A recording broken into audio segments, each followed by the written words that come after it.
सुप्रभात श्रोता बंधु आज प्रसंग आपणकर परित्राण रक्षा करंतु आमेन। आज मनोनीत शास्त्रांश एब्री पुस्तक 2 पर्व 3 पद। तेबे एपरी महापरित्राण अवहेला कले आमे माने किपरि रक्षा पाइबा ताहा तो प्रथम प्रभुंक द्वारा कथित होई श्रवण करिथिबा व्यक्ति मानक द्वारा आम मान निकटरे प्रमाण सिद्ध हैला। हालेलुया। मोर प्रिय श्रोता बंधु, एही जीवन रे जदि किछि आपणक पई मूल्यवान हेबा उचित अटे, विशेष करी एही शेष दिन मानकरे, तेबे या निश्चित भावरे मोर एवं आपणकर व्यक्तिगत परित्राण। आमेन। आजिर मूल पदटी आमको कहे जे तेबे एपरि महापरित्राण अवहेला कले आमे माने किपरि रक्षा पाइबा। हाँ मोर प्रिय श्रोता बंधु, आपणकर परित्राण हेउछि आपणक जीवनर मुख्य विषय। याक रक्षा करबा आवश्यक अटे। सेतिपई फिलिपियो मंडली निकटकू साधु पाउल लिखंती तांक पत्र रे 2 पर्व 12 पदरे जे आहुरी अधिक रूपे भय और कंप सह आपणा आपणा परित्राण साधन कर। आमेन। आपण जीवन रे जहाँ भी कृतित्व हासिल करिथांतु ना कहीं से गुड़िक आपणक परित्राण बिना वृथा अटे। आमेन। मार्क लिखित सुसमाचार 8 पर्व 36 पदरे प्रभु जीशु कहती आ मनुष्य जेबे समस्त जगत लाभ करी निज जीवन हराए तेबे ताहार की लाभ? परित्राण बिना सब किछि वृथा अटे। आमेन।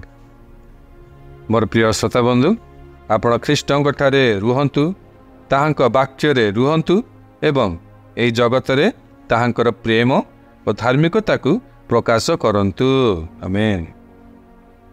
रोमियो मंडली निकटकू साधु पाउल लिखंती तांक पत्र रे 1 पर्व 16 पद वाक्य रे कारण मु सुसमाचार संबंध रे लज्जाबोध करे नाही, जेणु ताहा प्रत्येक विश्वासी पक्ष रे परित्राण निमंते ईश्वरक शक्ति अटे। हालेलुया।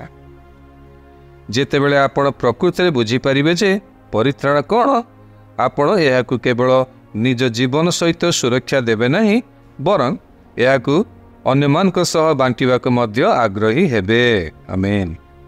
अन्यमानक परित्राण पाइबारे साहाय्य करिवार एकमात्र उपाय हेउछि सेमानक सहित सुसमाचार बांटिबा। तेणु यह आपणक दैनंदिन जीवनर एक गुरुत्वपूर्ण अंश विशेष हेउ। आमेन। ईश्वर आपणको आजिर वाक्य द्वारा विशेष भाव में आशीर्वाद करंतु। आसंतु स्वीकारोक्तिर समय मध्यक जीवा, स्वीकारोक्ति करिबा। मो पछे पछे आपण एही स्वीकारोक्ति करंतु। ये आत्मा एवं सत्य रे प्रभुंकर सेवा करे, ताहांकर प्रेम क्रमागत भावे मो माध्यम रे अन्य मानकु प्रकाश करे।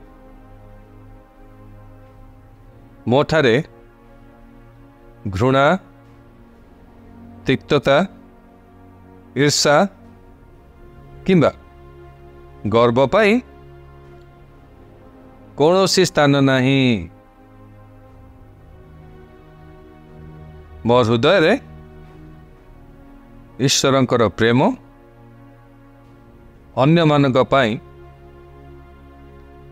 स्थापन होइछि। से प्रेम मते सुसमाचार प्रचार करिबा निमंते एवं हजि जाइथिबा लोकमानक निकटरे प्रेम रे पहुंचीबाकू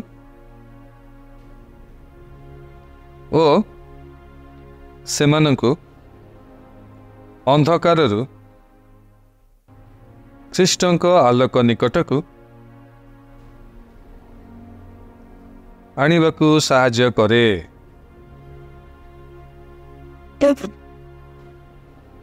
जीशुंक नाम रे आमेन। अतिरिक्त अध्ययन निमंते आपण पाठ करतु एफिसीय मंडली निकटकू साधु पाउलंकर पत्र 2 पर्व 8 पद एवं 9 पद। ईश्वर आपण को आज दिन में विशेष भाव आशीर्वाद करने सहित आज वाक्य आपणकर परित्राण रक्षा करने निमंते प्रभु आपण को साहाय्य उपकार एवं अनुग्रह प्रदान करंतु। आमेन।